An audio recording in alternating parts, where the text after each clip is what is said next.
Yes, Fatma Oji, greeting, thank you. You know,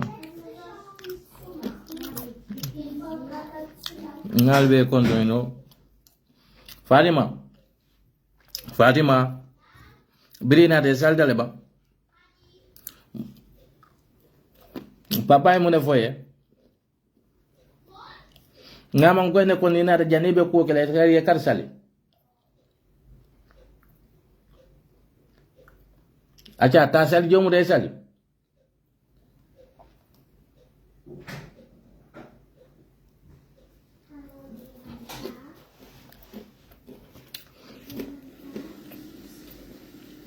Ngane targede. Acha sali jomu de sali. Ngafo ne ni boda school ina da ke sali jomu de sali. Ite sali la foni moli afo ko Fatima sali.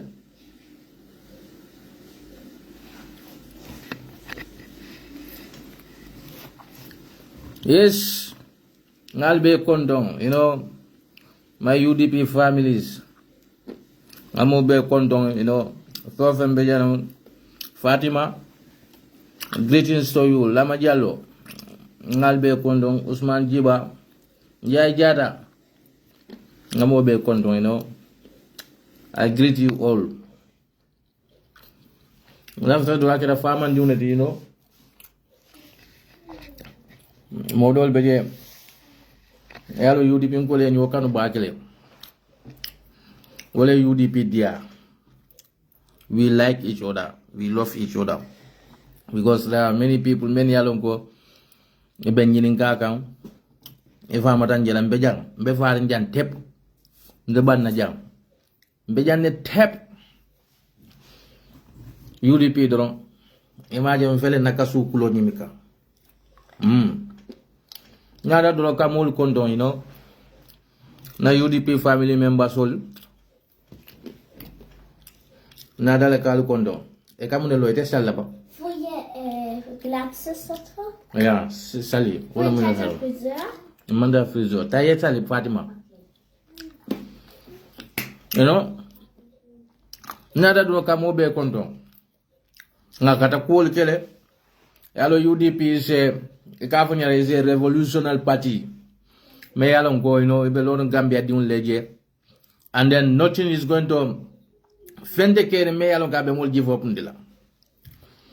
You know, coming bring election when you get a more Sabatala follow sheet at demanding. You know, because Kwame Betike can bang alone them. But Adamadi will say Allah tend to draw. Because Allah Subhanahu wa Ta'ala at the man's ultimate alonko. Alala luolun ni wulta ye ni oji wulite la inni yo le jato be kendere si Allah Subhanahu wa Ta'ala tindu,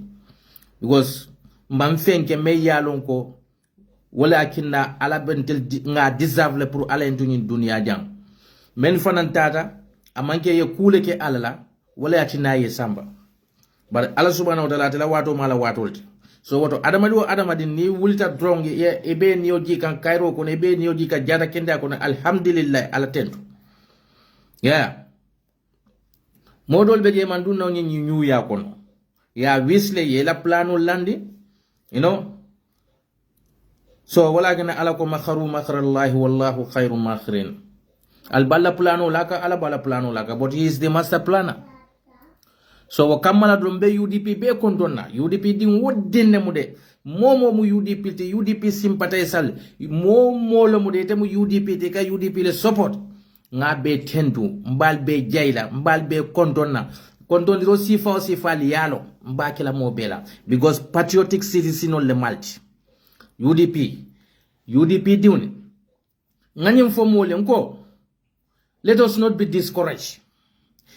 alin kana discourage ye duniyaje amanke ko adamadi hanni be tonya kan amanke ko alate batandi la de isitarno tonya kan ne alaye batandi isitarno tonya kan ne alaye ta ay koleya laikan ake tesle wo koleya mena ka laika amanke ko de amanke alamal lafila hani ala lafta la jonale ala le laftante la katambe telephone la birin tumo men na man satal la lenda goto UDP nganyim fo molene Moment yalon ko they don't believe what UDP stand for, those people will go. But the real one, many yalon ko ilata ko UDP be tonya le kay bulata UDP la manifesto le noma. E sonta ko UDP mu patileti me yalon ka be loren Gambia dioni yejele. Those people will remain in UDP. They will stay in UDP because yalon ne ko they don't lose. Tonya ni be tonya kelele buka lose. Tonya mo nenete nko itele ba fola ko lafta men na mawole soto nani dia ko mo menti mawole soto bara manke ko e fotale manke ko e boytale wala tina ni mol ko ne ko UDP lose la mal lose fola yen sunyale fula nyo e be lorin tonya ka tonya buka boyno tonya bu ada wo fennete dunia membe tonya boyndila so UDP be lorin tonya le ka annunte mo be satisfy no la manke ko kafu nyin dunia kono mo bete la finolela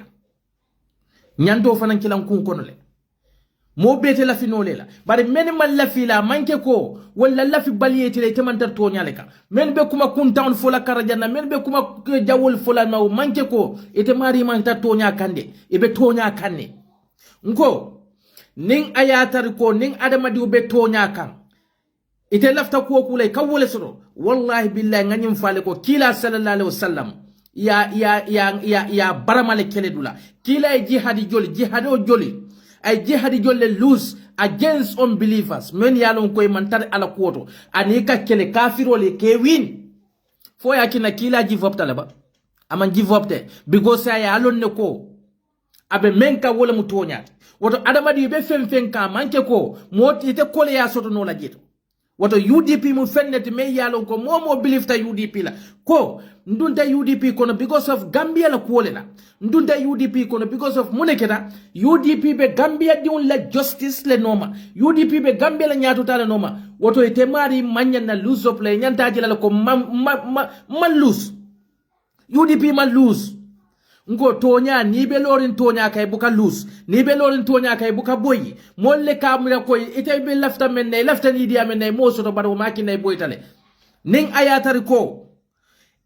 ila lose up ibe fight lele I lose taji ite amira wala mu ila boyotino nuatu nu woto kila fanambe lose up lale ye kila nyum katile ye kila boy tambol lale ye kila bayle fadun tadin ko kono lonna lebe la moy rola nimbe fan yale foka kila torale ya tora fay makka fo ala subhanahu wa ta'ala wo ala me ye kila da sallallahu alaihi wasallam wo ala me ye kila ta yaki ya kai ko neke na nabiyon moti lafta ye dino ya sabatinde tonya sabatinde wo ala kilwi femmanki a tele kila ya mara kai bo funti makka yata madina fente fo jawol la torandiro ate ala nadiyata si mobeke misilimoti nadiyata mobeke kafirot nadiyata kila te hani mama nafa bare kam ko kamune nyitandi molla kaje ko adama di be ko kono kana me da kon tebe to nyale ka nte difficulty soto no laje meli ka foko ne nyim manke ne UDP manke te wota satare ala mansodo ne UDP manke ta satare ko ala mu fulate ala te fulate ala mu kilinete alon ko men be loringo adama di un lakkola wol mu adama di un leti woto wala ko la kewo la ko kuriya li kewo wo ma kenna ko alamu fulati ate ala keno la sabate alamu kelindam banneti UDP lo ta tonyale kan UDP men alfa men UDP lo altebe la biographie jube bani alfa alfo kilne be je me yalo ke bafula ko ne tiñaru le ke Gambia ngotelo la Gambia ko même bafula ko ñi alfa ñoli ñi menye UDP lo ñil kilimbe je ñil kilinte je me yalo ko ya suñaru le ne ke Gambia ko no doli yalo bi wolte kering woto ke ni dun ta tonya ilafta ka tonya kele birin ala koy ko kul za al haqq wa zahaka al batila inna batila kana jahuka birin tonya na tay fan ya burkale bar jannin tonya be fan ya burkala manke kusono yarinti tonya fan ya aka sembo soto le katu setan le katra koto bar ala sembo la bon ka kay haba amman suralti woto UDP duni alingan siso konkon alinga wasu UDP la because UDP la lonin sen tema ni abonin te dol siyoto te fentula na siyoto but ni aje wo parti be lonin hani sai isalon koy manke parti kurunti hey United Democratic Party te lose la United Democratic Party nene te lose la funding ayatari ko yela silo bulay be silo menka wala mu toñati toña buka boy men be hadani wala ali bulay hadani roke munati nan kale ko UDP mu baraka parti leti bi men be siso konka gabbaro noma hey UDP la barako wala ke jalo dol mu jaloti baro noma bi UDP la barako wala ke jaloti baroy UDP la barako ani la dua wala ke jaloti baro noma modol be fan siso konko gabin telle mu nyinti ala ni UDP la barako wala baro ke abe damento ito bondi no la je adiyate ya kuyate ito bondi no la je because wala mu sababoti kuwa sababu le soto fende nyin dunia sababote tarla menna la in kamilun illa bi sababun fende tarla nyin dunia sababote menna wote be kuma kunta oni fola ebe kuma tilimbalo fola alali nya kasila ngo iko kila ene ko innaka la majnun ite mu nyama tolet birana taala mul kay ko kila sallallahu alaihi wasallam alay momen kina ikamune fay innaka la majnun ite mu nyama tolete doli kay ko innaka la sahirul mubin ite mu korte faylalete ite mu kurum faylalete kila ha kute ku kunde ma mella kilala bar fo ya ji fo pundela ba mbe nyin qur'ano mer read kambi nyin qur'ano man safe kila nyala kila bandiwne sallallahu alaihi wasallam nyin qur'ano safeta bi mol be siso konkon kam muslime yala bari wol nyinata ko kunun jomale mo Khalid bun Walid wolti jomale Usman bun Affan wolti Abubakar Siddiq ñol Umar bun Khattab wol ñul be mu fuwaro leti munati na hanisa be itobe ke kan dunya kon amanke la million no yati amanke la fenti yati amanke la londiti yati niaje hanisa itobe dunya kon dunya dawoda muslimo mo muslime abe yalo jomala Abubakar Siddiq amankala londiti de amankala fenti yati de bala lota tonya menka walakin londo meke fenti ni manke tonya moti ila nafulti ya meke fenti ni manke tonya moti bawo alafan ko le ko ma khalaqa samawati wal arda illa bil haqq man sawnin banko dada fenna na manke tonya lati ni lota tonya ka be dulalde abe kole yalade kana amina ko nde lafta ko kula no manke do woto mandar tonya ka duniya bukata wala Ibrahim alayhi salam ya mutale ya fay dimba kono ha so woto UDP ali malus moli yal sunya bara alla wo sunyaro wallahi alla bambe kelanje kayro tele let us fight adamadi ni be tole kelo ke ka tonya kan wallahi kana jifop ya ite ala yeda tonya le kan ala ite be sawni banko men koto ala yeda wo ala ko ay wol da tonya le kan so wo tonya ite be lono la wakanya di le be jifopla mol bafla sanji mo wonni lulu be nyim konole sanji tanni lulu be nyim konole hey adamadi mo nyanta balula tonya le kono ye fa tonya kono kato alkiyama lolu na alabe e wulindi la tonya le kan kila sallallahu alaihi wasallam bala be dino men kambi ani mole ya dati nyola muslime ya mam lo wol nyala wol fatale ye kelo kele fay fata fo laban ijikila teta dole beje ka fayna ko mata hajal wa'da in kuntum sadikin tuma jomale ko kila ite ko alaben del ma ko lale tuma jomale mu ko wo ma ko ro benala because of ifisal tale femme fisal ndi fo koleya ni mu muslimo leti bare kila ka fo ne ko la taqnatu bi rahmatillah al kana jikilate ala nemola tonya ni be ka kana jikilate alala ni be lori tonya kay lota ko be tonya le ka kana jikilate alala woto UDP di wonalin kana jikilate ni be lori tonya kay buka jikilate abe kole yala la manke ko kuoku ite bo kay te nyanda sona yal soto la je hani de hani foy si la katole keje kila be nyin dino kan sallallahu alaihi wasallam wato kanna labo kafirul ika hadani ika fay ko ite ko alale yete ke jube be fuara yare e jube ban e dine dimmen so day fa kila fente te bulu labon kila ita tale fo seta fo labon yani yo kuyandi fo labon hakilo lafta wis wasala wotumole inna a'tainaka aljitaka ala kay ko inna a'tainaka alkausara kila nko ngeso nyin kausara dalola meni ko ite mu fuaro leti meni ko ala ye kuntu ilale kafiro le kanyim fay kono meni alon ko ya jambe be tarla ja sanji mu wannim fula ya jambe be siri ka fay ko ya jambe almu ye sanji million si nyim banko ka mol be barono mabi ke bulo kon ko ka fo mole ko baro nyom president kendo mansoto ko innal insanu la fi khusrin adamadi jama beje mu bono lalle muyti muslime diwul la mu nyinti hey alimun alen tanka fuara yama alimun alen tanka injustice wala ka banko destroy nim banko destroy ta faniya buka ke fendi mislimo nyako to hannin ayatar ko kitabul kalene ko yuharrimul qadhibu ala mukallafi faniya haramu ta mukallafo mal bannin society tata do fuara ya dikite kan dron e buka e kajele ko nim fuara ya dikita ala joni kan e kaje faniya buka ke nyako to fendi ka faniya fasa wote nyako to fendi ka kuma kense uniformoli meni manje to nyati wote nyako to fendi lahidi tinyal te nyako to fendi katu fuara yale walakin ala ko nyako ali mansa kendo li tambin dali nyato katu nima mansa kendo tambin di nyato nim fuara ya tata late kay ka kule ke menka ala sosoleke jani be mol kawandile bafula ko ali ku kendo silobula ibe moli kawandi le bafula mole ko alinga ala noma ali nyaton ko li kawandi nyaton ko men yalo ko be banko develop la ne banko develop moli kela foro ya kantanole bari nem foro ya man kanta society kono do muslime ya kat kappa chankala njele wala be gambia kono katu nim fuara ya kita faniya buka ke moli nyako to fendi kuno men ko ya jambe ko inyon president kendo man soto dunia kono bi wolle kallo baro ye ka fay ko baro ite nyom president kendo ne man soto gambia kono kuno nyille ko ya jambe nabila yahya muniano imaje be wuliya fokan ifoni ke fan expose hani adamadi men nyamata president ye si sanji mu wanin kono to jawara ye wolle ke gambia kono almune man ka far kelay ya jambe sanji mu wanin fula plus 29 years almost how many years later that's 51 good years Gambia wotumo Gambia mala independence soto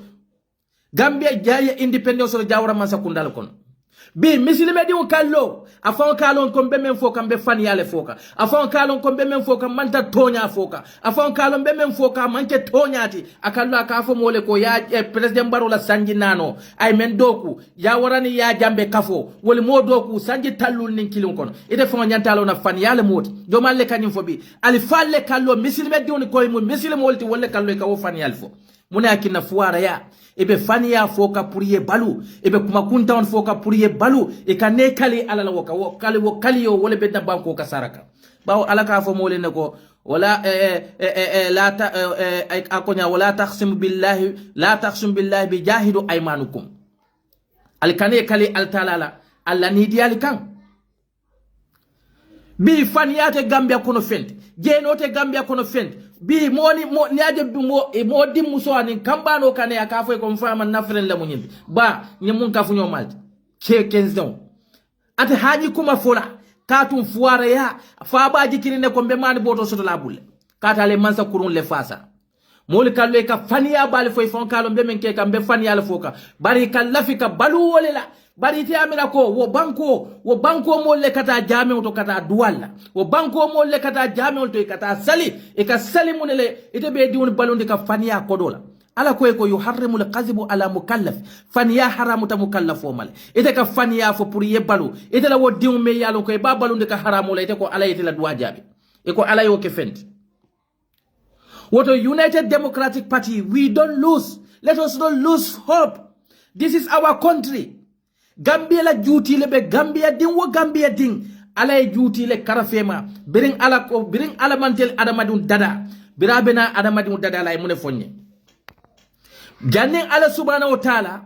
Abe adamadun dada la. Ay mune fo. Ako inni zailun fil arda khalifa. Mbena ayo fo joma le wole mu malaikol ti. Malaikol le be nyim banko kan.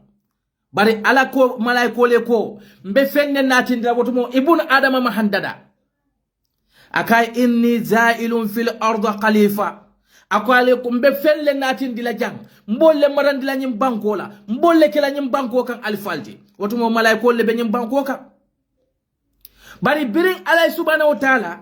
ayo foye ya malaikoli ya jabi munela ikai ataji alu fiha man yafsidu fiha wa yasfiqu dima nahnu nusabbihu bihamdika wa nuqaddisu laka ikai ko fo ite ala subhanahu wa ta'ala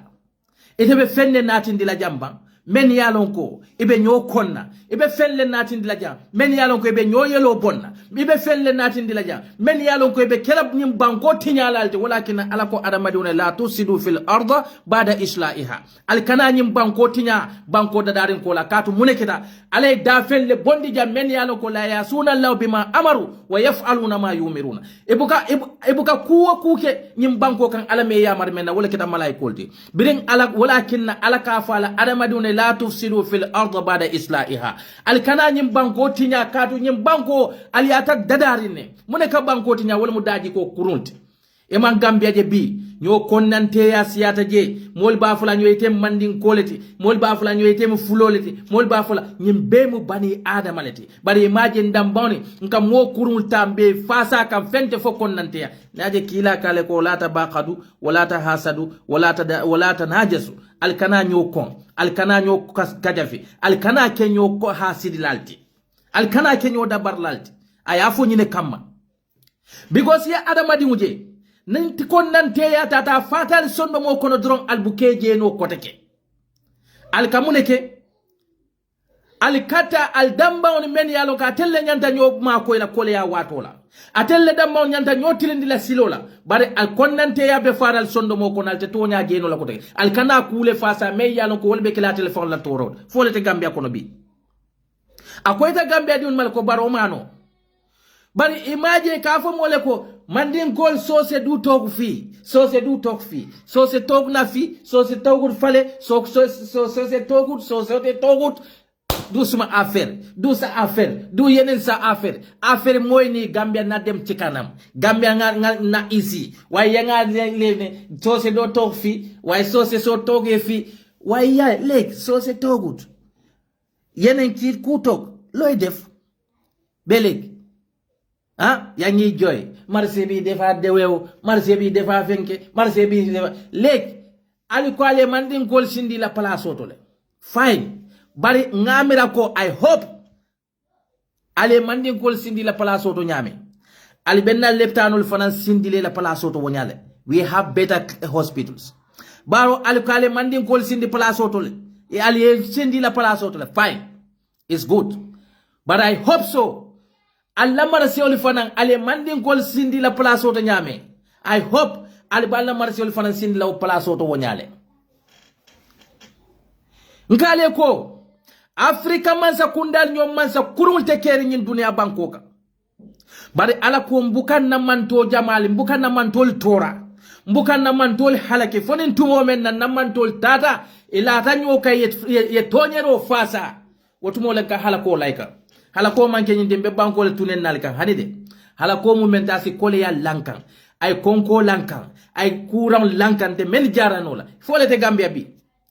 bawo jamaa tatale nkamwe molla mo kunta on men yalo ko fente da ko no namanke fonyolet ha ni aje ko UDP ni election lose andun kamen for UDP diuni let us be careful to the hypocrites among us many ka fo ko ke bulo tiodi nyola kare atelle ake ngani election lose we don't lose the election we don't lose this election bari ali bulay yela kuolke yalo alakafo adamadi asa an tuhibbu shay'in huwa sarrul lakum asa an tukharru shay'in huwa khairul lakum wallahu a'lam wa antum la ta'lamun adamadi be la filin kodo la taki ila korole boto de bari ye kodo fanan kon ila kairobe wole to kato te adamadi man londirke ala taala dambande yalo men yalo ko mo kun tawni men yalo ko ite fenna fendi iman bili fenna na man kenyi nafulo lete nafulo dun abe mune nafale ye nafulo be mune nafale ye na man kenyi dunya lete bawo ala ye dandar lale al malu wal banun innama amwalukum wa auladukum fitina ali nyabe nyin nafulo men naten anali diwna lal hakilo twito bar bi gambia no believe ta nafulo la hani alati walakin namo kunta on katar siring e ba fula ha yalo niaje UDP ni election no lose UDP kamol le neni yalo niaje UDP ni election no lose UDP ye media le boycott ali nyon wulu kese wulol tekering media men yalo ko aliko UDP e wolle boycott wala tina UDP lose then it's better yeta if I tell because it a media tell a candidate olunde yaju be for 1,000 votes sotola hey media kuma folbe gambiale kuma kuntam fola bebe gambiale ni wato kono ika fo mole ko ha ni aje UDP ni electional laws jomale ko ngal electional laws le na thief the state house thief ebe domolal because wo ebe member state house iman lafika fuala wo ebe do me dal tala wo jeku che pachachol me dal tele man lafika wolle to state house kono e lota kene bato pam yesu nyaro ke sake kati ha ka fo mole ko ha ebe siri be malbaliya ku mole fola ebe siri ya mira ko telle tamu nyin duniyati muna nyin duniya jite selandi ko nyaadile duniya me yalon ka banda duniya me yalon ko nko adamadi we fanjindi ye fanya fo bula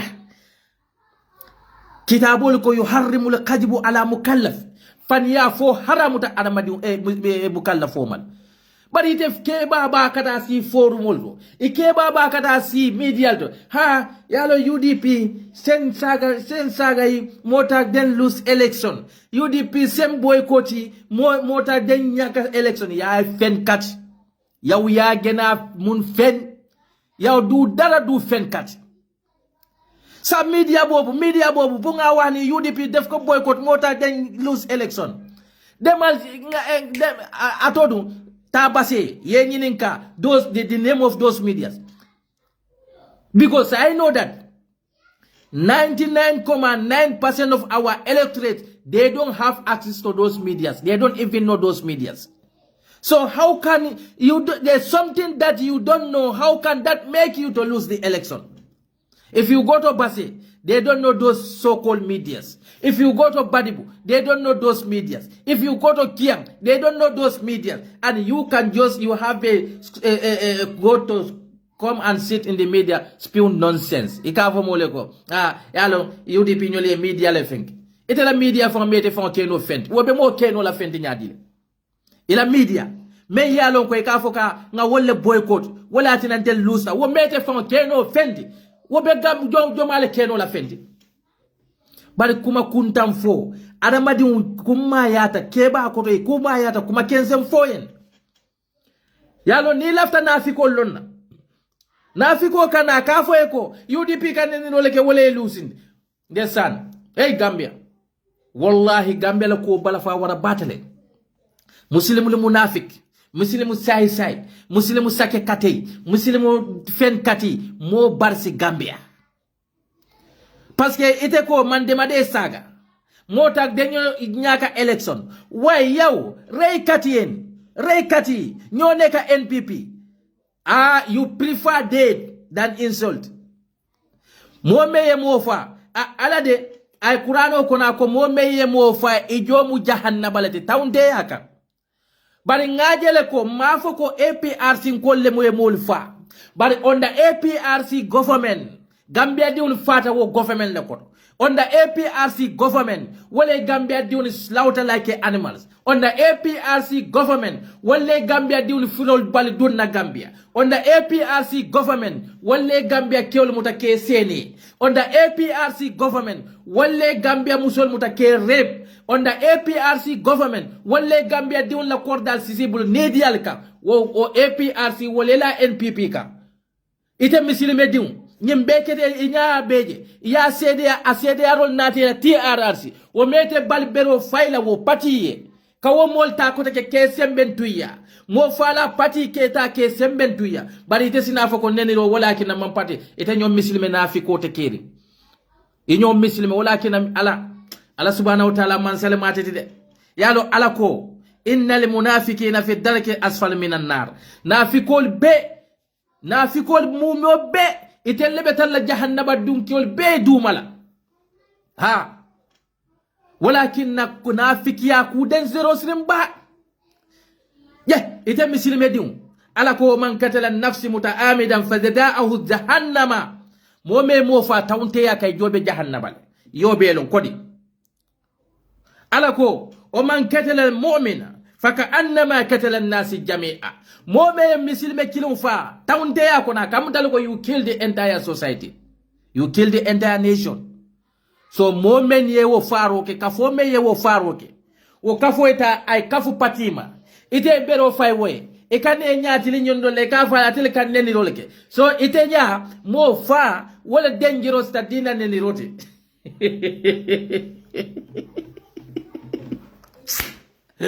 hey Gambia, why UDP diuni nkamem fale wala muko.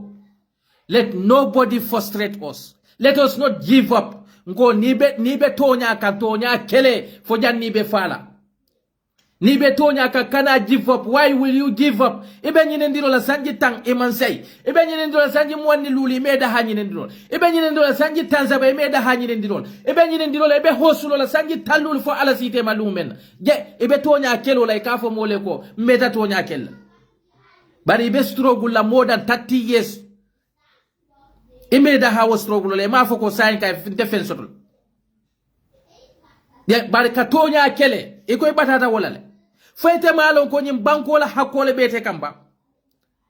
ad Gambia la hakole beka biring ala kale tumo menna inni za'ilun fil ardi khalifa ngal kenyim banko kan khalifo leti United Democratic Party yali tonyele United Democratic Party yali sunyale United Democratic Party yali ibal tumi kan kali mo jawya party leti ika atelle mu tribal party ti bade alinga si alawo atemu mansoleti me yalon ko atele ko alaysallahu bi ahkamil hakimin atele mu kitilal beto kititilin diwti wallahi billahi faniya kataka sembo sotole bari ala fana yofo adamadi uniyenne lima talbishuna alhaqqa bil batila wa taqtumuna alhaqqa wa antum ta'lamuna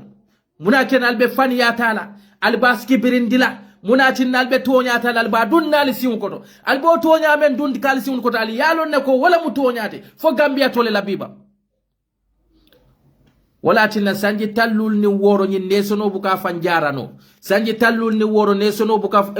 ebuka kuran soto no ifanye sanji tallul ni woro almal fam balundino manzawo mansanata ngadono international donors manzawo mansanata international donors alal fanyini kalkata medical donor what do they have atil man mensoto there is no different only the human resources. If you don't value the human resources, it doesn't matter what kind of natural resources you have, you will never go an inch. Londo. Mo kendoli, aliyeke mo kurunti. Mo kurun aliyeke mo kendoli ti follete Gambia biba. Ali ala mansa kundabi. Tantan kosilal, mori kotol, hosla kotol, drok wafla kotol, aliye mansa kundata aliyadi wala. Londal men yalo kwe nila degree besiri mafo Dr. Shumela la wo false degree. Dr. Ismaila Sise, anyom mo fake room, anyom mo fail room. These people, wala kinankale ko nyin dinding candidate ko wala hakilo tuito. They are all fake. They all want to enrich themselves through the poor peoples. Alinga hakilo tude. Ite me yalon ko bi. Ebe mol neni kam baroye. Ibe don kam baroye foye tana pitch. Ida bo ko to be yesunkan. Ida so ko ne ko ndo defa dem. So ila celebration on afale. United Democratic Party is here to stay. Many bases of Konkon can be. Ali Mambaraka UDP al kefenti. Al futale UDP nata yal kefenti. Al nalla president be. Ndesan. Eka fwe ko. Nyota baro defa win. Nyota baro define. Nyun defna ligay. Yen deflo ligay. Yen fen kat sake katilen. Deflen dara. But mbafola leko. Solo sanden. Ala sacrifice will never go in vain. Solo kuruma. Nko United Democratic Party mu jihadi party let. Wala china ala. Ay party nyim bambandi. Andu momo be o party nyim kono. Inyanta mutala wala la kombe jihado lela. Tonya ni fada wakay bukan nimisa. Kafoko UDP lost the election doesn't mean that you lose. Ni be tonya kele kay win day ma win alkiyama win tale bawo alale koy tonya nyin kele ni fata tonya ko ma lose way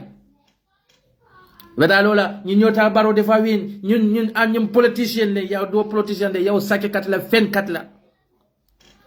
parce que ya wax ya jambe mo gëna gën ci president yépp tay da nga taw nga ne baro moy best presidency Gambia desan Gambia men soto ke baba kunu ilo de ka fo mole ko ya jambe is the best president bi yenalo e ka fo mole ko Gambia ne mamba baro façon baro Gambia musta am te gana elek ya wane jawara mo best president te ya jambe mu ñew ngane ya jambe ki Nabila Yahya la te baro nga ñew ngan wane baro mo gena Gambia musta am president comme baro hey ragal yalla di yep poverty nga fale ne ko nyaton ka kendol ngo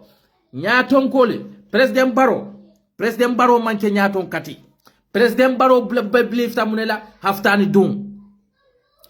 bari nga singa jube ba fo president baro itele na de yebanku di woni dundi nyola e ba fula mandin kole fulol e ba fula fulole mandin kole man lafal itata sara kulole mandin kole man lafal itata jolali mandin kole man lafal itata fulole mandin kole man lafal. Let's see now whether you can manage to rule the divided nation. Al nalna fiki yale nyim banko beta nyato nyadile na fikoli bene ba fula. Let's move on. How many years we are hearing this word? Let's move on. Did you move 56 good years since a Jawara time? Let's forget and move on. We have nation to build. Did you build nation? Did you build it? 56 good years Jawara. Now election win. Let's move on. We have nation to build. You are all nothing but a hypocrite. Yenyi word mo fenda kuno mo jawbal ngo hani alkiyama loluna ni aje ko ala koy yo akale ko innal mauta alladhi tafirruna minhum fa innahu mulaqikum thumma turadduna ila alimul ghaib was shahada fayunabbiukum bima kuntum ta'malun. Ni aje alkiyama loluna ala kale ko aliye fem baram banati la ngali konti bola ite adamadi ko ite konti boro kele ka fo mole ko. Let's move on for where? 56 good years ya jambe nata every election. Let's move on. We have nation to build. Did you build a nation? Because you cannot build nation based on lies, based on corruption, based on divisions. You cannot divide a nation. At the center, you want to build that nation. You cannot be doing corruption and you want to build nation. But hypocrites will come out. Let's come together and move on. Ya Jambe 22 good years. Let's move on. Did you move on? You are going forward or you going backward? You're going backward. Jawara's 29 good years. Ya Jambe 22 good years. Plus Barola 5 years old. Only in tally. Because the people don't honest. Gambian taxpayers sold la kodo aliko alibalji ko sembela wolle. ni man sa men nata je iko ite do ko kela ni ko ite do ko kela be din kunta le wulula bawo kila hani sallallahu alaihi wasallam ala men fa kay ko balu tarola nabi mo nata ala ka fa ne balu tarola ndaje bi hani e jube hani na muslime kundale jube e be siri marakasi be farinje tep fondin Cameroon e ba fula mole ya kila sa ya lo kila ya fule ko kila ko le sallallahu alaihi wasallam ya lo kila nyine fo kila ala men fo ala ko muslimo pour que muslimo to wala mu ko ashhadu an la ilaha illa allah kalimatu shahada ay muna foye wo kola wa iqamu salat salo kola wa ita zakat wala mu yajako be jako bola nyaadi le tarola al jolle kata do kola ale kodo sota ale jakobu ka fono taro koma ite ka fo mole ko yalla ala nyine fote kila nyine al jolle ka jakobu al tarola nyin ila nyi ustaz jama men bebe je nyine kay ka jakobu le ba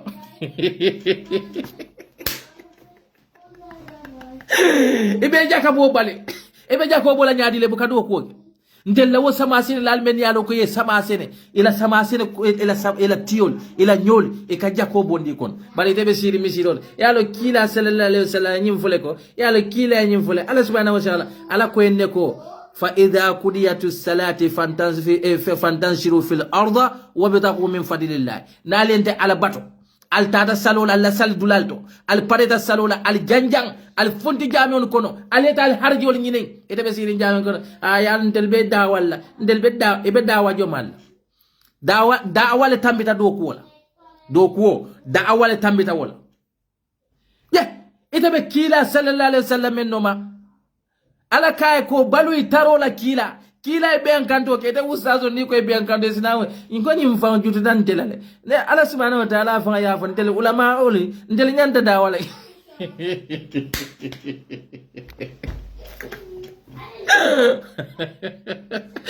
Hey Gambia, why we are so fake? Fake is everywhere. Ni tata muslime la karola fake. Ni tata fenke imagine starta jumping na kuni ko me yala ko opposition ya haramu dale.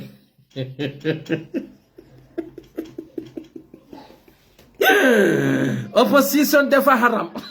Te opposition mo president. Yang ngane man ak suma team. Dañoo dem ziaré president kan folo kila sallallahu alaihi wasallam ko ene ko ayatul munafiq salasa nafiko taman zero fen sabalum jiko saba abnaji alamadi una doron alon ko nafiko lo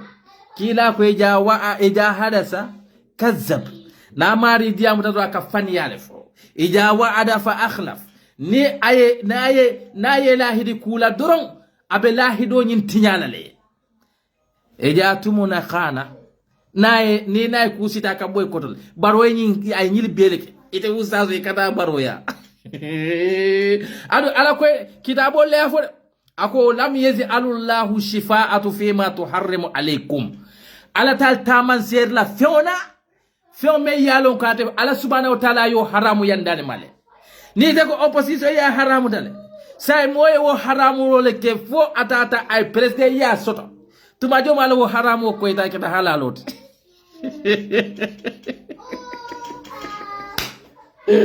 astaghfirullah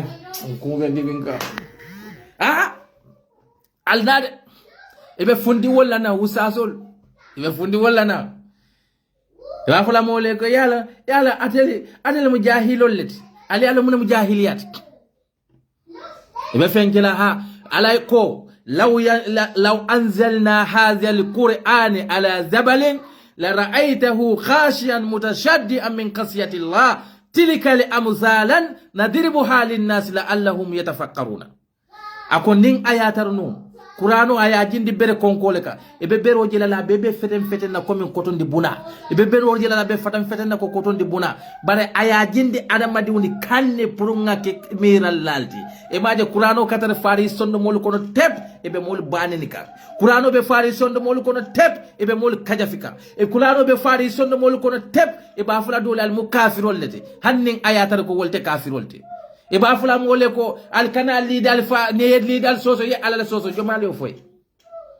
Ibrahim alayhi salam ajita jomale ka namuruj bun qaniyan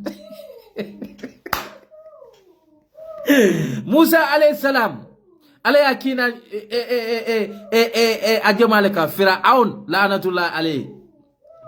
ite ustaso e kana fo mole ha yalo kamansal soso hanni mansal yal bute al manyan ne e fatam fansi nyo yala jomale wol fale albem imam maliki nyol men la siloka albem maji habol men no ma bun hambal bun atodo imam malik imam safi bun hambal nyili be damal be kono al kabla men la silon no mayni mansal ku yata mansal ye bay so albewol men la siloka wol ne mansal ku ya adande mansal be diari al ke duna leta Allah warambol dum ali Allah ma sha Allah kurto hafundul dum aleta lo president nyata naye natal president me yalo ko kuno abe haramo le keka opposition ya ha ngajele be podin na ha ale entele fasale fatele mo ala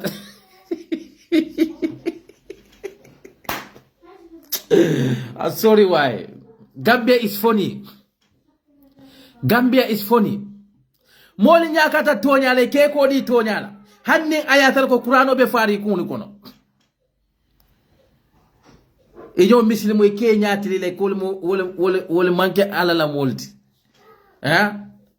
e ko men be haramo noma e ko opposition ya haramuta moy opposition ya kay ay haramo ke pap akata president pam ye fayano mana wena haram ya sheikh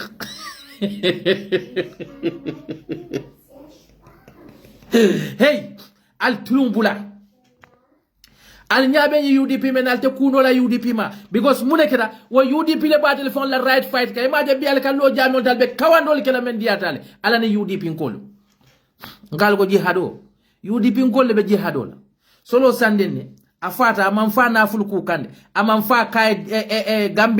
Gambia luwale tinyade amanfa komin ko atata fenne sunya bada fata because of alafta ko freedom me albako na liasoto solo kurman sama sene lalamo aman kara no diplomatic aman degree soto aman fenfen soto bari ako Gambia me yalon ko bi nabe balure hanni masa kundabe lorate position soto lagedo ni lam banku din kendolte bari ina fiki mali ini lawo degree ini yelawo ye kotol dung ye dung ilawo koti bal ko to kando be fale nektala question na sacci kati yep ngoni ngaje fa nyi mansa kunda do kula dol beje ye nekta ya dung ye wo kurtol du ye la kurtol pass ye sewo samata fiul dung ye la woli sul mute blokon ila o bakol fente kono na manke paper fake paper consent fente kono ibe sake kati ngoni ngeje la ko ka bala fani ibe fa wo beni fam bakundo ibe la official ko ibe fam fenkela de ibe sum sunyari fio ite kesi so konko wala fuaro la kodo moli ebula do ko menete do ko nyinkela ebena mo la fio sunya walakin nale ila musol ka kukela muna ye muso futu na haramu na fulola muna kinate dalale enata kay ko honi jiodi na ko mana time mandema wara lifini yes abe horoma nyaadi haramu kodo moli taro kodo UDP be kelo lalle Sadio Kunjan Sane nyol be kelo lalle singulu nyasi nyol be kelo lalle ata haniwo Asan Jallo me yalonko al be borta al nalla wo degree ba nalla wo londi fufuloli al be borta al yal kodi Gambia di wala alani UDP bi al jama be jal be UDP la nemo kono al kal nyatano wo UDP bari ala bal nene kanne yalon tolu UDP di unka fo wala ali bulaje ye jele ali bulaje ye dong ali bulaje ye la kolike wallahi ala be UDP jolale ala be kontani dilale ala ka fo ne ko innahu yarawnahu ba'ida wa narahu qariba itel kaje la be jamfarinne itel kaje ko UDP kalole ka fo UDP de nyam banko marla ko teke e kalole ya fo ko UDP te kelaten because itel yamira ko ate soto la ko teke bare ala ko innahu yarawnahu ba'ida wa narahu qariba itel ngaje la be sutu yari nanne bawo tonya UDP be lori woleka tonya be lori woleka ite meye mo fala support woni men ko mo fala e boja ite no jomale be tata baw ala yolo fo hal yastawi allazina ya'lamu wal lazina la ya'lam molni molbe kanya no la ba men ye londo so tani men ma so do hani woto men ye keroke kaje ko nyin Gambia democracy membeje allafta ka wo ton ate ton no la alala ka kito ke adamadi uma alala kito ba alala buloko no ate adamadi buloko no adamadi be diam tension ne kela ne nyem bona e josin acha bungo acha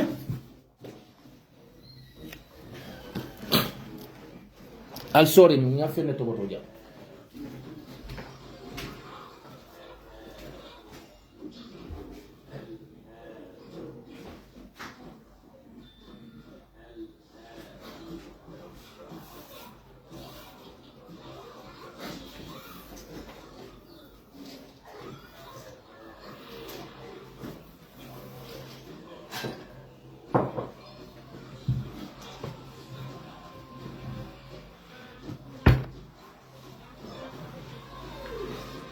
Fatima ebe mun la be karam la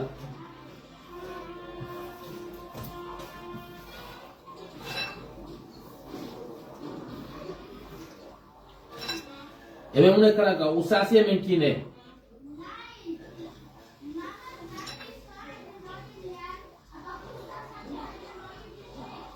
usasi man no ya sikina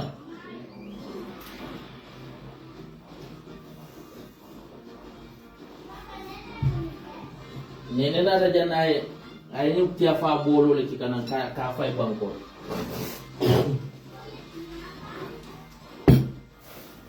nene mu tawnde balde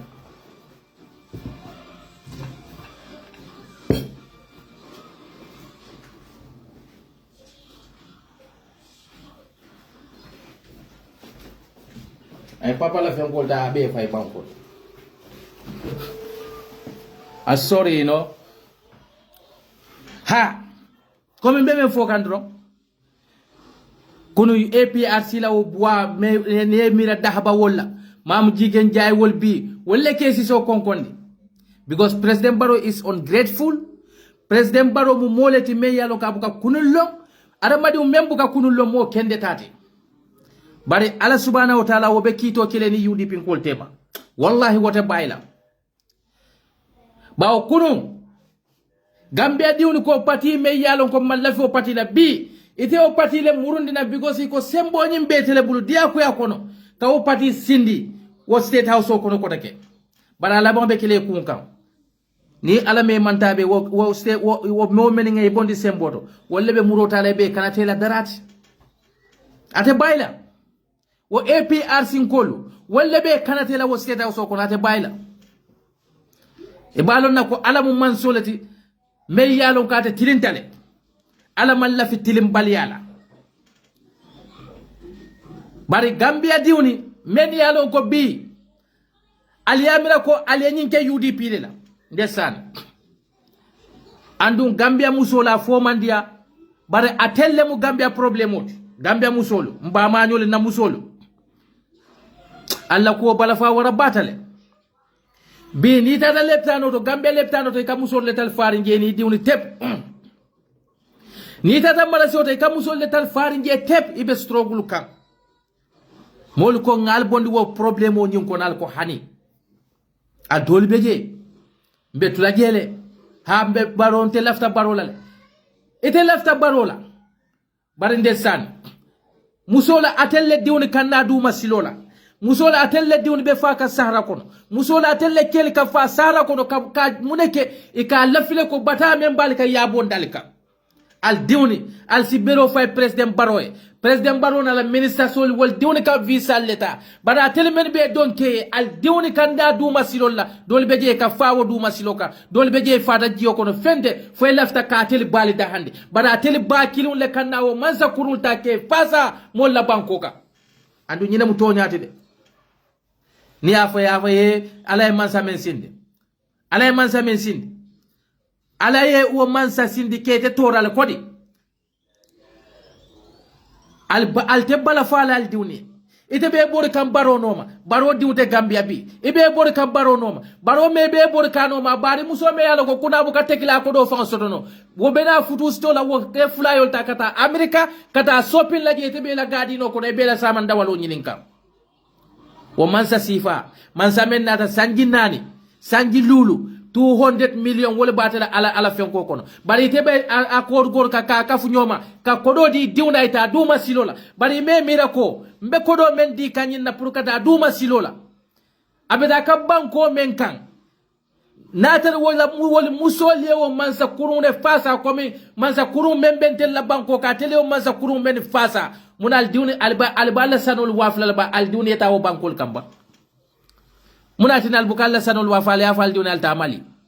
albukalla sanul wafide al ya fal diwni alta Côte d'Ivoire nyol wala alta nyim Afrika bankol bari al salla sanul wafi al ya fal diwni al na duma silo me yalo ko si fano jele si baluno jele munatin e diwu bukatu Gambia e diwu jita karawna ajita college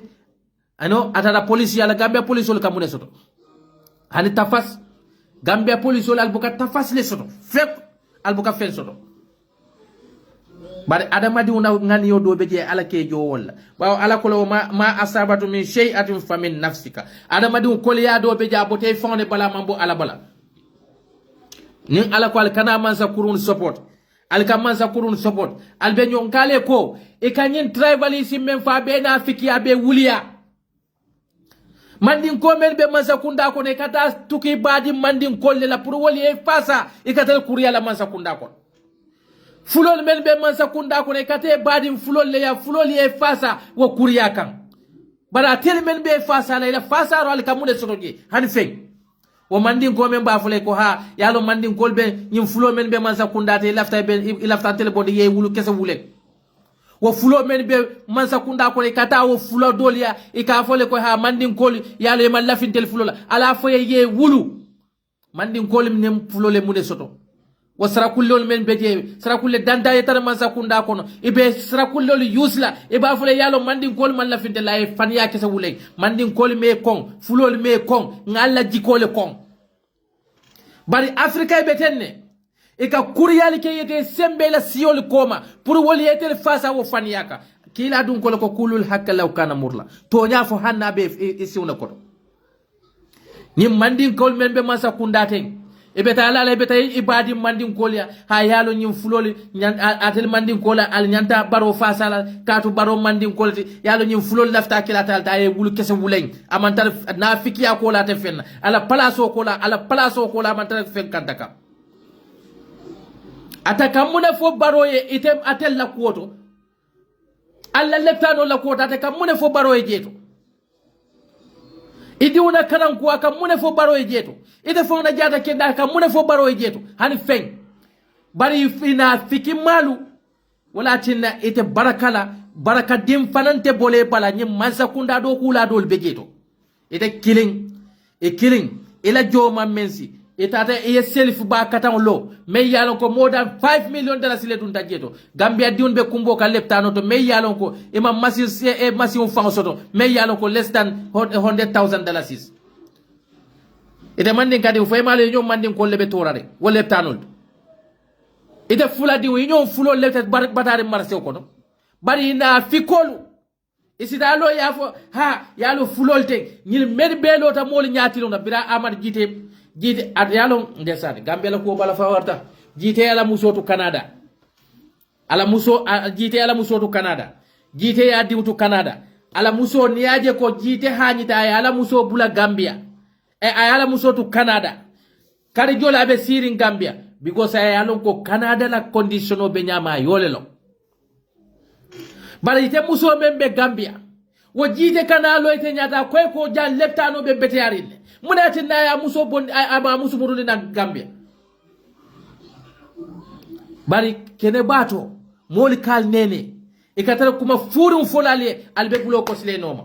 ibe men noma ni ya soto nyamina ngol nyamina wes alla dibi tawle kama ka moy wo dibito men me yalo ko more than $5 million yole spend akuna wo dibito ka fabe dibite bunna fati dibite bunna mo malo wala tinan kale ko nyin dibite bere fayo men benaka na le berodi NPP la dibito la salon ko tundu wo tundi ye berodi NPP la dibito la al salon ko beta ka baro le fasa kanje wala mo baro yesa baro alinga mo falu wande yesa baro okay baro alinga kodo sunya yesa ibeta ka wole la dibite bun nin dibito men yalo ko hani men bejete ma wolle ni be nata madam speaker madam I thank you madam speaker thank you for giving me flow madam speaker you know I think this project kunta ya kola Gambia dibitol kamul fadi min nalal dibite bon legislators are the most important organ in the government, but they become a hustlers. The MPs become a junglers because instead of they go through the back way to come to Italy, they use our parliamentary to reach to the State House. State House is the Gambia MP. State House le muila back way today. They use our parliamentary seat to go through the State House. Instead, instead of coming to back way, come to Italy or go to Libya, come to Italy or go to Morocco, come to the Spain. Holiday. But Italy molla MP seat ni yole tika use kake back way they are hustling. But alte barakala. Banko bela nafulo, Ibama la nafulo, Ifama la nafulo, Fuarol la nafulo, Yakafu nyoma. President ka dila ite buka wo banku dun fasa foi kata president ne fasa wo parliamentary to wallahi barakadin te boleda ne yano e ka kodo men soto yeta do ko la maso ya do ko la yela dimbal balode bar wo kodo ila musu kodo ma ya balundi wala idi be fula idi te barakala ite fauna duwata jabila wodi uma banko be la nafulo banku dun be batare ibeta lola mandin koli yalo nyim fulol mal lafal mandin koli yalo sarakulol mal lafal ale banku dun betal yebe dun nyota la na fikia selfish interest fula nim banne kay muna problem soto mandin katata boy fula jo mal la sate o ka fula tata boy surwa jo mal la sate o ka al bebe den di marse kilona ibuka moy fulon ni mandin kol fele kelo ga marse on ita moy la fulon ni sarakulol hayna kelo la marse on bari na fiki malu pour kat wo State House o kono isi fani yali foy me mira alal atere ama barako be kala wo mansa kunda kono mansa kunda me lota fani yala mansa kunda me lota na fiki yala mansa kunda me lota fani ya fola ka siol dundi nyola atere ama albasa asawo soto la woltol iteli be sawo soto la ka sunya roke bara atele banku diwul lebe sofala kata telle e defend wo na fiki yalika ni ila NPP mansa kunda yaketen mandin kol tata mandin kol la dulalto e ko ha yalo baro famu mandin kadiuneti nale Usain Dabo sindi abe surwale fandila ni manza kunda kon ye surwali kila surwali ya e ko yalo ni UDP mu mandin kol dun man la fa tella subhanallah alem beso ngani ya senuna alem beso limani yala mislime kendo famu nyanta sonna nyina leba sate din dambawni banku din dambawni ye dundi nyola itela selfish interest ka men yake alfa ba katawni nyil buke mire la sayala ba nyin na fulo me yalo kalbe kirbi karaba kaka ala ya fale ne ko nyin mansaya wa tilikali ayami nudawiluha bainan nas na mansaya na tilolen katala na jol temal dobe kunun ko jawaral tartaje kunu ya jambet nata bi president baro nata e majal barakanta mali men yalon ko momo ite ko ite balula dama ke masa kundalati wallahi be kala be fala fuwara yala ko alkamune soto jawara la ministre ali jube e jama beje jawara la ministre jama beje ma fo melni la nafulo dunta masa kunda kon bari men yalo ko fuwara mala dunta bankola nafulo ye fam kamandi wol ali jube bi e diwon they were useless e diwon bebe useless ne e ma diwon ke be fañol la silol no maka e fa jikta masa kunda la kay telefona jikta wo masa kunda le ka e na tubabu du ñol karon la ye paki sayta e hayna dogo ka masa kunda ñol no adama diwon ye balu tarola ni balute tarola hey sama seno buka mo fa bari adamadiu ni la kan ye fa ba adamadiu nin kende ya nyanta fala le bari ite ko ite jikila fenka namanke adamadul tarolete ala yeso jata kende yala ala yeso naf ala yeso sembola inyabe teng isi on bebe penkeri may ko ite do ko kala bar faye faniya fo ka balu wo faniyala. What are you expecting from you? Nothing else. Ni tata ye costume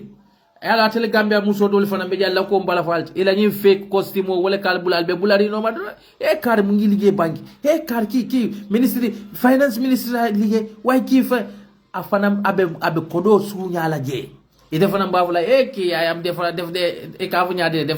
defa am ñaani yaayam ndesan alima koy ki yaayam fogna butway ba fala fonin diw siketeng e nim bay futwo muta wallahi nim ba futwo mu suñaro lati suñaro yake fankamati wo yake wolere ba futwo wallahi ba man futwo muta ba futwo men be dun la jahannaba ba futwo men yalo ko wala be kala suuti alamun alam be tanka wo ba futu sifam barbi Gambia so sadly wala be gita inyabe mola abe mansa kunda do ko la joma mensi abe moto expensive firun sanna fuarol be kumbo kanko yelo man soto ndekay dam just waiting maybe foy bena sarakule marsiolo lane surwa marsiole mandin kolli ikale ka telte dum naje no ketam fanansita NPP bari te sarakule me ka foy ko mandin kol man la falal be kirin fulol fanam be kirin bi mol men bebe neni rola ka mol attack ni jube sarakul lol fulol wala ko ka baro difen bari nga fale baro mu nyan konkoron tide al salon ko mandin ko la ni man problem soto an nim fulo an nin si man problem soto wo banko ka man sa kunda be na fikiyala al be podin ne noma al ba fula baro he baron tel barinduna alla baro e kala barindude way mun na fale soto al temira la al kiyamal ikeda fulati ikeda sarakuleti ikeda mandinkati Gambia la dunole beka si wosi ning ayatar Gambia diuna moyti Gambia la dunole beka adu alabal be kilin na nyini kala ale mune barawo banko ka ale mune ke o banko ka kaje ko banko kana tinya bawo alafa ala ya fal la tufsidu fil ardi ba'da islahiha al kanani banko tinya de bari yalon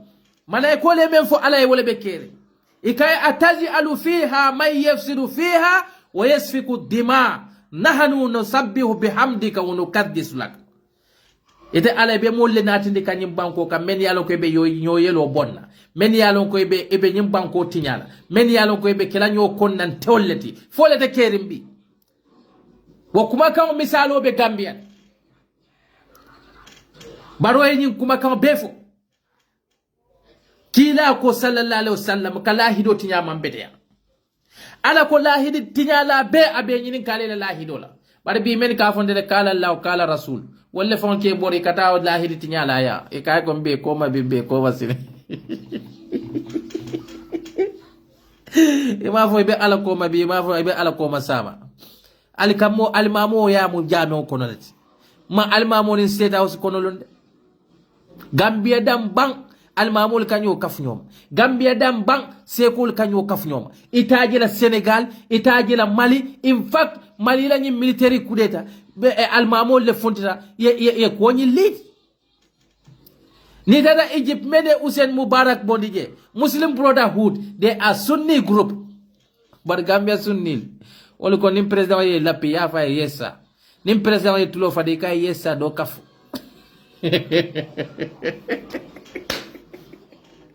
ye fantake ala talt ala arjanno be ala bulu ala arjanno ala ko inna Allah yaghfiru al-junuba kullu illa shirk ala kasi junubo be kafira na ma ke fulan ka folete idate ala tema bari ni adama dul tema de se ko de kan ka bu kare tele dun arjanna nyingi ite dun arjanna e ka de la onkul tamu arjanna ite la ongul tam arjanati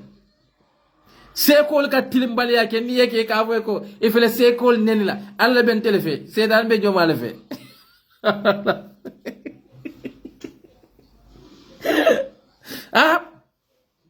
niaje ala ko mole ko al ulama warsatul anbiya londal le munabiyo mol josayote bare o mangi londa si falti de ne kila ni president mandia kila manta kinna paleto kila mamola time soto abubakar sidik mambula kinnoma umar bun khattab mambula kinnoma usman bun affan mambula kinnoma manke kinnal kawandillati ida koy be nyilla silo leka e kanne ka fo mole ko yalo hannim president e lipa hannim president mansali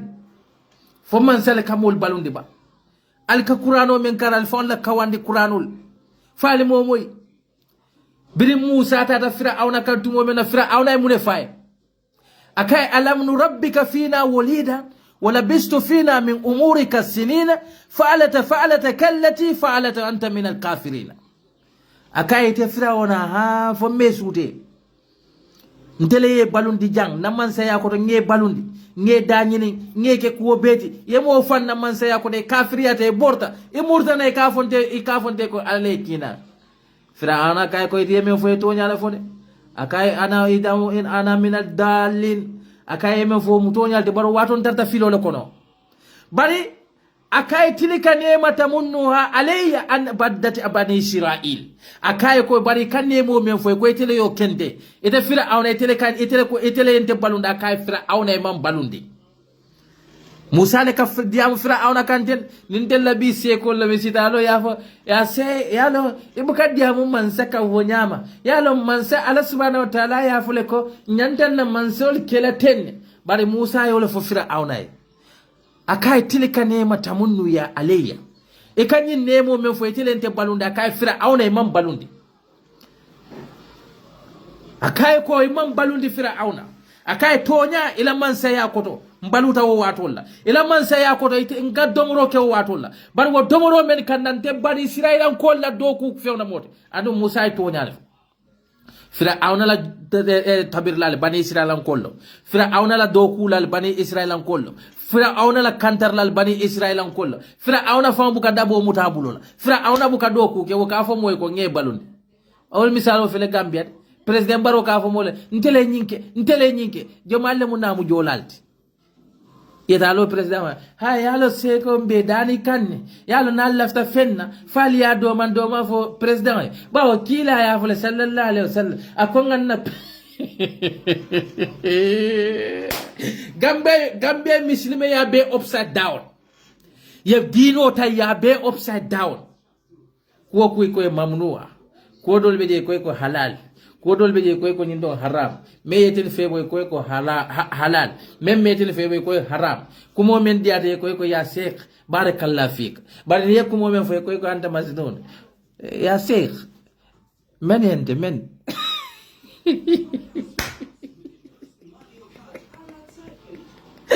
Gambia is blind sekol keda hikilal te kata state house niya fo ko karñol fele sekol nene kan to ko sekol al mo alal fo arjanna badil la jam atelle mo alal advice ati e ba fula e nyin kar nyi mu yudi pin colt kana so ay du arjanna ha faytel la ongul tamu arjannati ba jahannaba chaba be tele buluba man salbe ku kurun kela ando anko suratul luqman atelle ko alako yalon del man karande suratul luqman atelle ko alako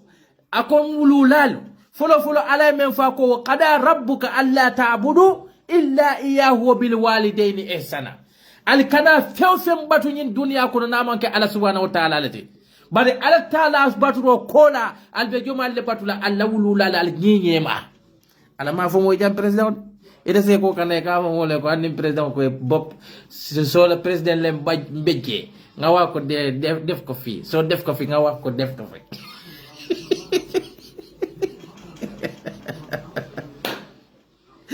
ha suratul luqman ko wa in jahadaka ala an tusrika bihi ma laysa laka bihi ilmu fala tuti'huma wa sahibuhuma fi dunya ma'rufa ako hanila wulula fulol ni ye yamar kula menning alala silo manta akoy kana bule noma surtout la mansa ye mbejje mansa ye sunya ya fa ye mbejje kay ko yesa def ko fi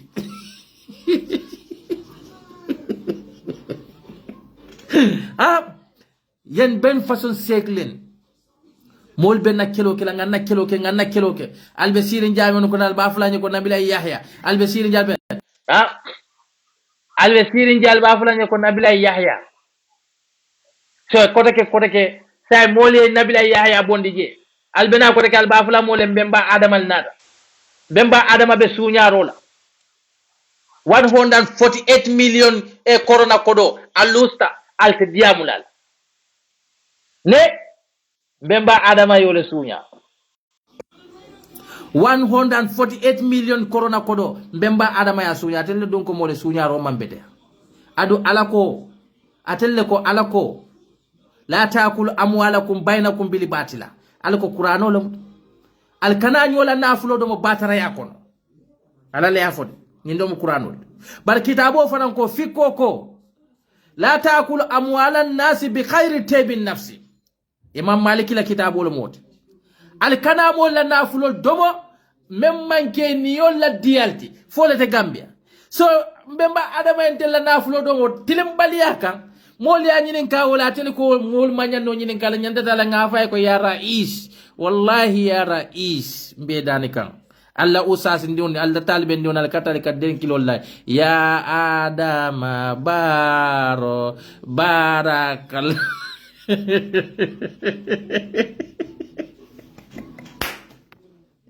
hey adama di wonyanta la alale ya alaje alam man sa kilin dam banete alamu ala dam banete mu nek ta that snakes passport okay ne Papa bitte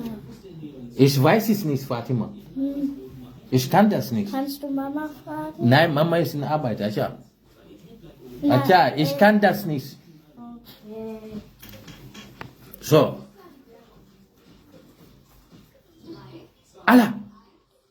alam man salti de wallahi alam man salti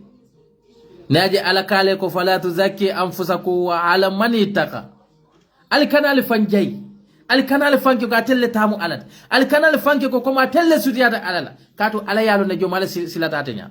e ba fula do ko ite mujahilolti e ba fula last time ila usasin din dolo desan akata google le madla sekte sek google akata quran ayol fingenna ala sawa aya dole na dina ka fanya ko aka ko nyadi le fa wa ibadur rahmanil ladina yamsuna ala al ardi hauna wa idha kataluhumul jahiluna qalu salama ndesan akon demu jahilolti gay wala del nga moni mi nek jamba tutu bayo duma keren demo santo keren demo tem vele UDP fana no kuyata me ye famfa bawontel blefta UDP la United Democratic Party albe kaira kono Gambia man foy koma itelle ma bon sunti alto bondi no la je bawa telle ya fonyal ko ala ko kullu shay'in lahu sababun la shay'in kamilun illa bi shababun fende kama la dunya ko sababote menna ado ala fana ya folede Qur'ano ko na ko inna makanna fil ardi lahu atina kulli shay'in shababa fa'atiba'u sabab ha so bottom be men fula dro United Democratic Diuni let us encourage each other. Let's continue fighting for the justice, fighting for the truth is not easy. Amanke ko fana ite lafta ko kula dro ala bole kele wato dole foisi kole ya nene ngale ye kila bayla fadu ndadi kono bere huo kono ye kila fara tambolale ye saybe jolle fa yebe fa misilme yalaka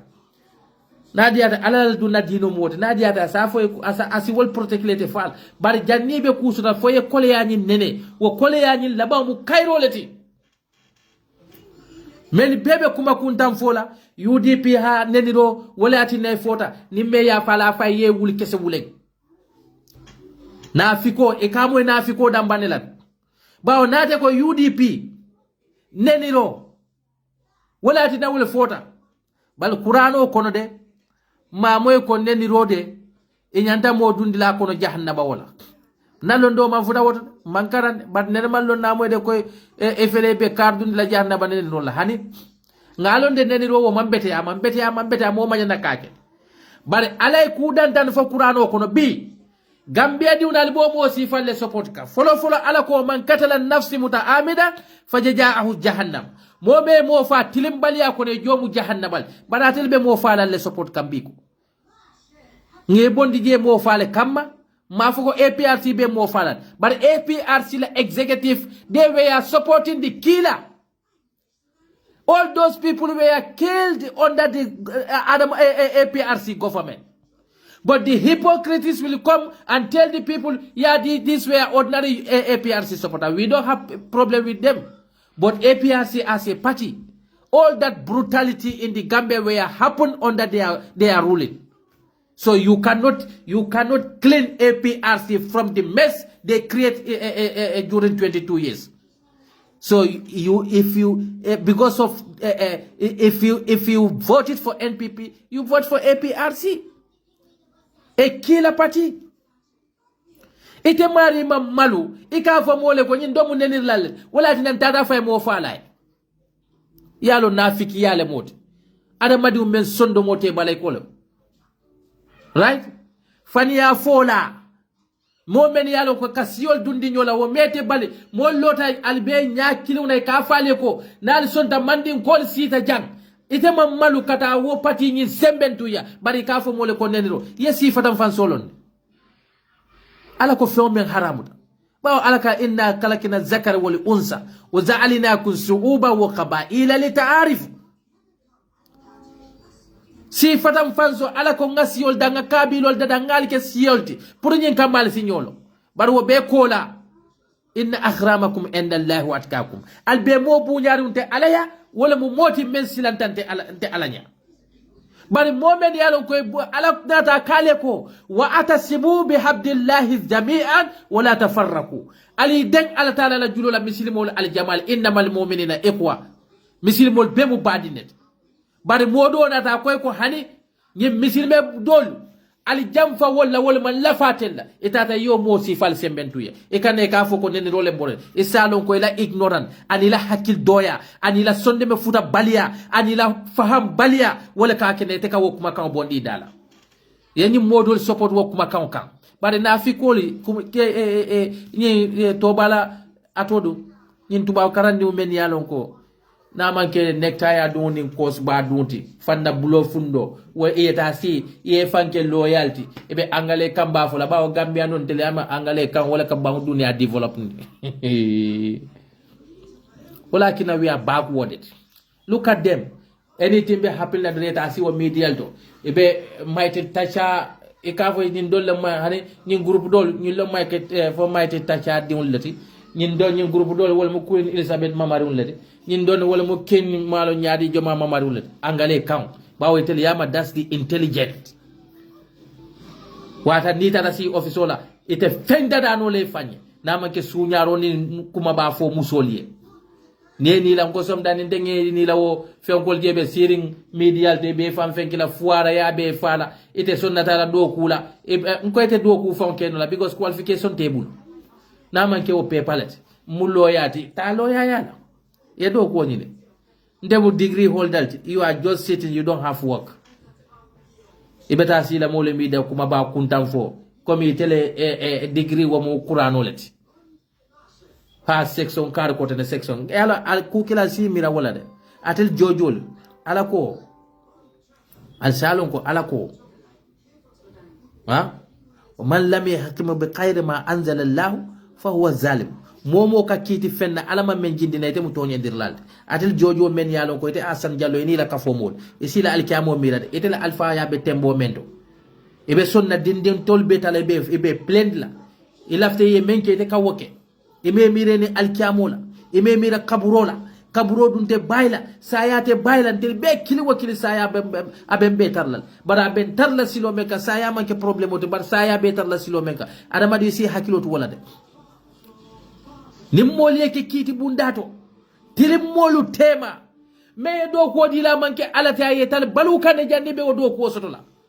ala kalene ko ma min arda وما من دابة في الأرض إلا على الله رزقها. So woto alal hakiloto adama di feo fe menyim banko ka alay harajo lati lete fa alay ma harajo soto o man jare yeta ku kuntaw ke fan yal difen ye fen soto na fate wala nin dunia hawa lolum tulo bala almune manen ka farkela lolum tulo ba birin 2016 nin dole afenke mo jolle tata men fon yalon ko be barula cabinet kono ile bi wo palaso e matu koma yatu koma bari ye baro men ke o palaso to yota e botar le nyato ni te man palaso be te bula lele bari mire la alkiyamola e mire la kaburola al qabru huwa fi dar li kulli bani adam du adama da be jilaw kaburo kono hanni yebun tanne soto ye etasi tanne soto be la la bun kono kilene kono wo etasul be kono andu lombene be jindla wo etasul santule ibe bulol siti la ye siwon siti tulu sokol ye kotonde buna dunga bela yeta ye jindi din ko kono yow bun jamal me ye banko be la nafulo sunya yow bun jamal me be lwal ye tu ko maja bari ye soto nya yo tali ibotal le nyatul atil men fana yalon kal be difen keka mol be fan ya kan alke difen mol be nafiki alkal ke difen mol be sifatam fasul kekal be difen kan ite mari malo ko ite mu adama do dambalnet e be tuba bole na je tuba bole nda wolam mi fele jam tel be fin so kon tedul ye ngani be fin kis na do kudla wol fon be yalon ko ite na do kudla fo ka fon tel ko ite mo pure black ko ame original black ha ima fo ni juba be fin ni nyama batale kanado ko dial. But they just care about my competence. They don't care how I look like, how ugly I am. They don't care. Where I came from, they don't care. All they care my competence. What I can do for them. But Gambia fulol be lola jam. Yeah, for manding call thing. Man, andu memma bala fati dinding kortol.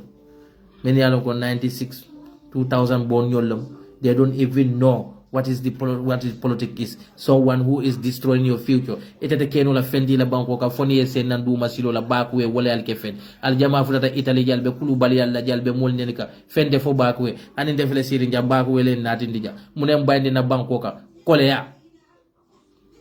nata wandi banko ka bari tenata jammente de sem fankaso menana kana jando ye sen desatu la kanajan ite amira ko ite be mansa men fasa ka nol fane o mansa sifa fasa ya me benay la banko kaneba o banko be ta nyaato nyaadi mo dan tambe siri be nafiki akela banko be tema ebe enjoy meno la wayla wona nafiki yalla al kanafo ja yalla bana am nga yalla motali yalla tawul dara yaw ya tax parce que yalla muslo dimbal sacce kati way yow ak setan ye ñoo dimbal sacce kati parce que man buguma sosé tok fi man buguma wolof tok fi man buguma sosé tok fi hada wolof rek la hada sosé rek la nge fi tok ah so fulla tok fi hada fulo rek la am de ligue Adama Barrow okay yen mune yen ngane Adama Barrow Paul la okay hana Paul rek mo nega si yow denga stupid amna stupid amna Gambia no men stupid fantasy battle. You are supporting Adama Barrow because Adama Barrow is not Mandinka but Adama Barrow ne good source. Okay, Adama Barrow bayam source la amul problem. Yeah, moy Paul. Why Adama Barrow government cabinet Ibrahima Silas do source. Aïssatou Touré do source. Noha Touré do source. Abdoulaye Sagna do source. This CDS Masane something Dramé do source. Adama Barrow's government cabinet source yep source te yow bugulo source denga support source. Then confused parce que you are blended dumb. The 75% of the Adama Barrow cabinet are Mandinkas. But you still insisting, yeah, Adama Barrow is not Mandinka. This Mandinka will not be here. But your IGP is Mandinka. Your CDS is Mandinka. Your immigration director, CD something is Mandinka. Your agriculture minister is Mandinka. Your immigration director is Mandinka. Agriculture minister is Mandinka. How to call it? I can name them. What have they done for Mandinkas? Or what have they done for you people?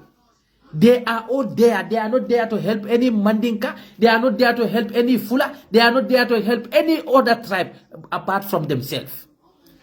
They are fooling you. And you fooling yourself. They are fooling you to cheat on you. And you are defending them.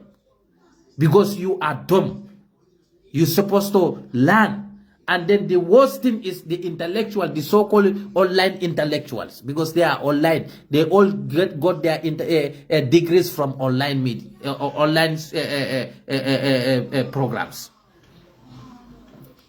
So one will come, how can someone come to me and tell me, sir, you have to support Barrow because Barrow is Mandinkas. My people are suffering in URR.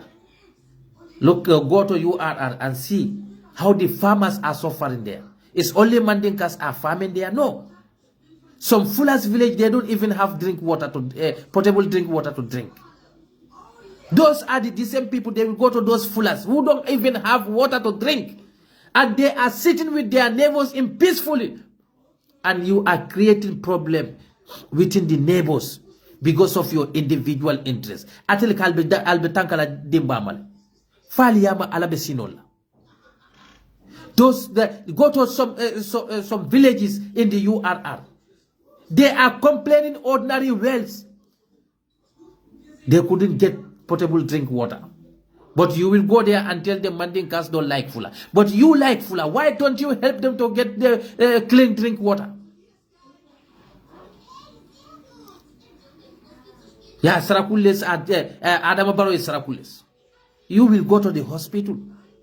The hospital where you, Sarahule, you Mandinka, you Fula are sharing. You are all suffering there. But they can come and tell you, UDP is Mandinka party. Don't let Mandinkas here. Itafana be jompila. Only stupid and hypocrite meyaloka confirm and better. Those kind of people are just in human form, but their brain are animals' brains. You don't think about your sister's kids. Think about your brother's kids. Think about yourself. They can come tell you, yeah, Mandinkas like this. Don't let Mandinka go for. Jawara was a Mandinka. Yeah, Jambe was not Mandinka. But what have he done for the Jolas? No government will come here who will empower only one tribe. Because we are all paying our tax to the one government. Haninteme yalonko, my education nova. Ndemu beankantalalti. I have that understanding ko. This is not about tribalism. These people, they are using tribes to fight against each other for them to get what they want. Even though that they know that not only one tribe can work for the government. But UDP Nkolo, alinga nyomuta B, na nyomuta Sama. They think that they can penetrate UDP. They cannot. They are nothing but a thieves. Sungulo muiti ye sunya roleke ema win itatandun town le kamana kanabe rofaye. Because Adama Barrow simple mathematics he failed. Simple RIK he failed. He cannot think properly. Wala kina katasi ala won nonsense press conference to akafomole. They are minority. You see how ignorant Adama Barrow is. Even 10 people, even one person, you have to give their due respect. But a population like UDP, you can sit on that stupid platform calling those people as minority. And you are there for everyone, every citizen. Those minority also are paying their tax for your government. Because your brain no work.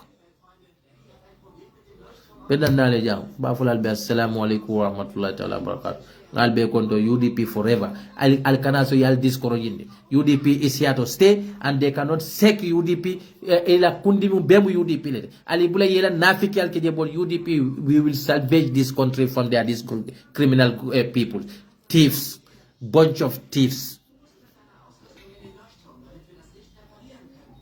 I will be the last person to accept Adama Barrow as Hanna Sanjit Tandekeja. I will never accept that man as my president. I have only one president, Lawyer Hussein Dabo. He is my president, and any UDP candidate will be my president, but not Adama Barrow.